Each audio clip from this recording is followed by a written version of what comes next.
research are that it's temporary in nature. The pay is very poor. There's a lack of career progression. You can be stuck in research for years and really not go anywhere. And my experience actually in research was that the team I worked in was very dominated by men. It was very much a boys' club that I wasn't a member of. But that wasn't the only reason that I left. I kind of fell into forensic science after that. There was an opportunity that was there. And again, I'd agree with Helen. I had the great fortune to work in an all-woman team. And I think certainly forensic biology, I would even perhaps say, is dominated by women.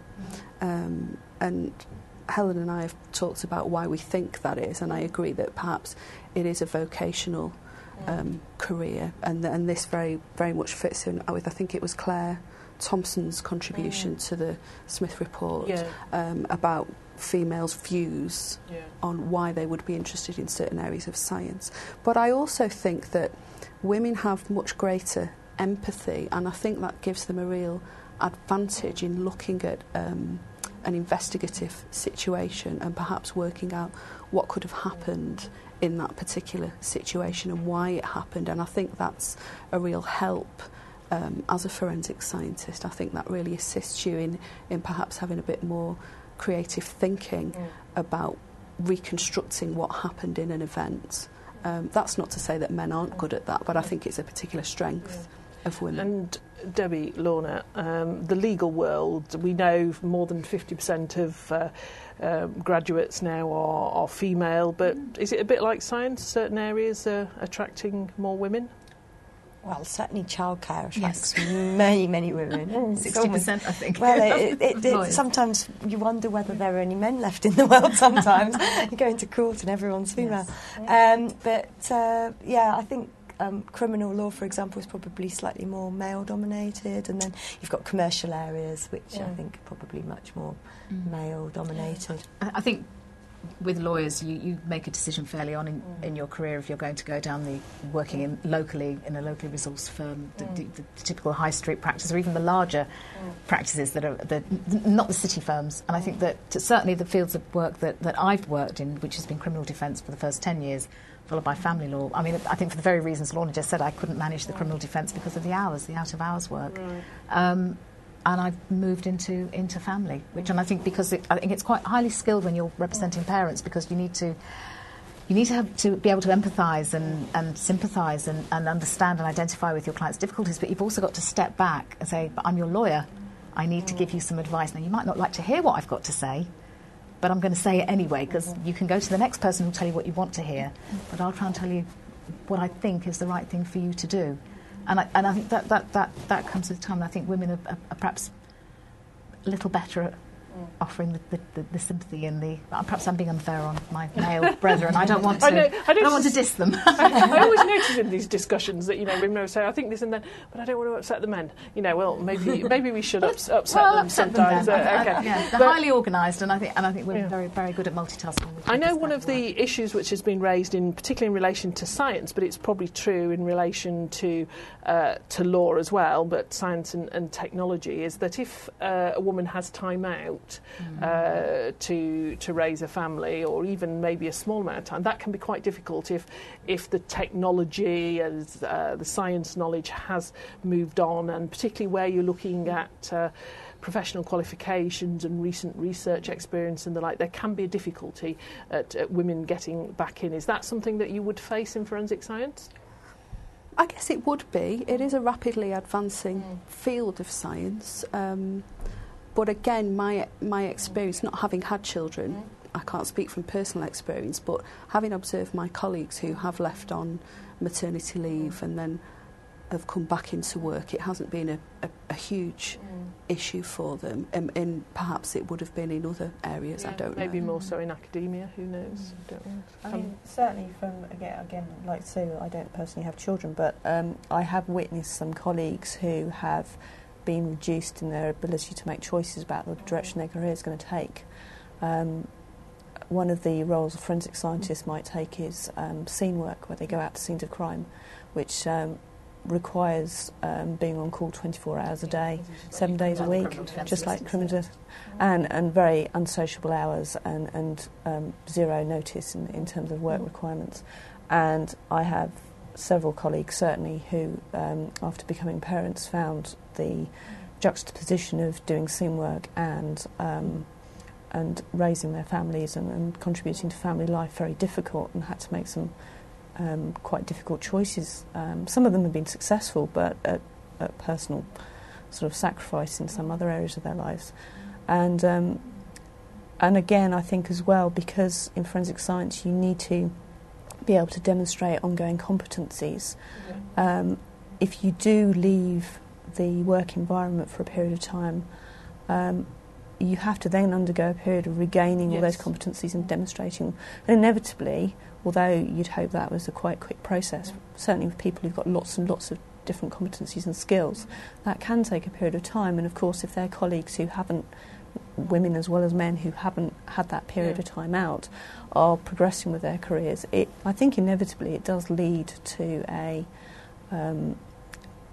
sort of a delay in their advancement potentially. I mean, I understand that, but surely these days, given that, you know, the alternative is that perhaps people go off and do something completely different and we lose their skills and education, and I'm sure it's not a short length of time to become expert in some of the issues which you're dealing with. Surely we should be able to adapt to that. I think certainly the organisation I work with, the Forensic Science Service, was always very good and very accommodating. I think certain individuals would probably beg to differ maybe, but I think that in most cases it was possible. I think the difficulty was because the legal system inevitably has call on your expertise, even when you're out of the workplace with other childcare responsibilities. Certainly some of my colleagues have undergone situations where they've been compelled and forced to go to court and give evidence when their personal situation hasn't really been in a situation where that would have been a good idea. So it has led to some of them reconsidering whether they wanted to stay within forensic science. Right, okay. So whilst I don't think it is a major issue in that respect, I think it certainly does mean that people have to make choices about whether they're going to invest in their career as a forensic scientist, or whether they're going to have to perhaps do aspects of the work that are perhaps more supportive of raising a family.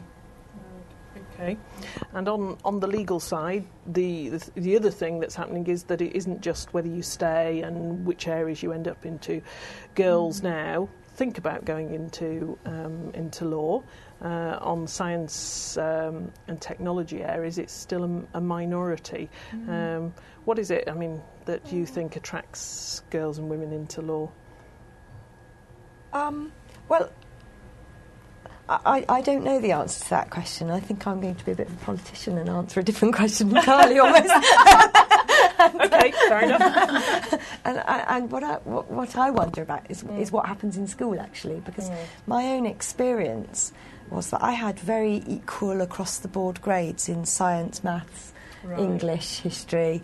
You were an all-rounder. Well, yeah, but I was pushed towards the kind of English, the history, the languages kind of courses. And it might be partly it was personal preference. Those were the kind of courses that I did prefer slightly. But I do remember having a discussion with teachers at school about whether I could do physics, German and English A-levels. And there were timetabling issues about being able to do physics alongside German and English. And they didn't fit in together very well.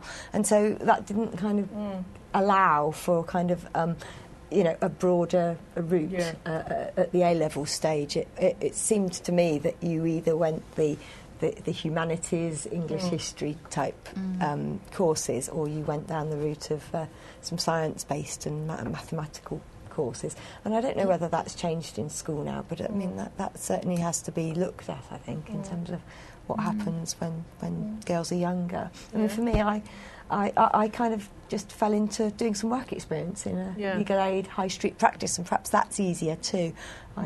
saw some hilarious things going on in a legal aid practice when I was 12, 13, 14 and years you thought old. that looks interesting. And thought that looked interesting, yeah. Yeah. Maybe it's just easier to do that kind of work experience too, so I don't know. Yeah. Or maybe when you go along to a work experience, if it's the predominance is men as opposed to women, then it doesn't feel comfortable. I certainly spend a lot of time talking to the women who have OR in there as apprentices and the like, and they do say, well, you know, it's quite a difficult and tough environment, and that's one of the things that seems to me is that the cultural changes which we've seen even in, you know, the Houses of Parliament, and there are certain things that people would never dream of saying, that in certain workplaces in science or technology or engineering are still seen as being it's okay to be, you know, whether it's outright sexist or just to have a negative culture. I don't know, ring any bells? Not in the areas that I work in, I think, because there are so many of us out there doing the work. Yeah. As I can only speak for myself. I never fell into it. My stepfather was a lawyer, and I went and just followed in his footsteps, and I thoroughly enjoyed the work I did with criminal defence, and I think it brings you into contact with people rather than perhaps as a scientist who can spend a lot of time poring over one project or one. I was never pushed down the science route, and I think there's a few years between us, Lorna, and I think the same thing was going on much earlier on in there. Yeah, so at maybe school there was no push towards the sciences. Also role models, because you said, you know, there was this sense it was family. Very much. I mean, I actually do some lecturing of under 18s, and it's interesting what they say about science. They're doing a science course, and although the course is predominantly female, I mean, there's about a 60% female ratio. When I mention physics or maths to them, they immediately seem to lack confidence, and it seems to be a confidence thing. It's that when you actually go through the work with them, they're perfectly able, but they seem to lack confidence.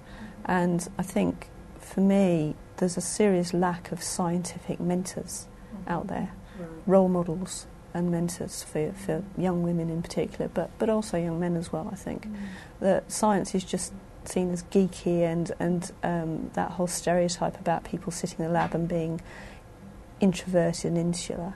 It's just not the real world. I mean, there's so many scientific careers out there.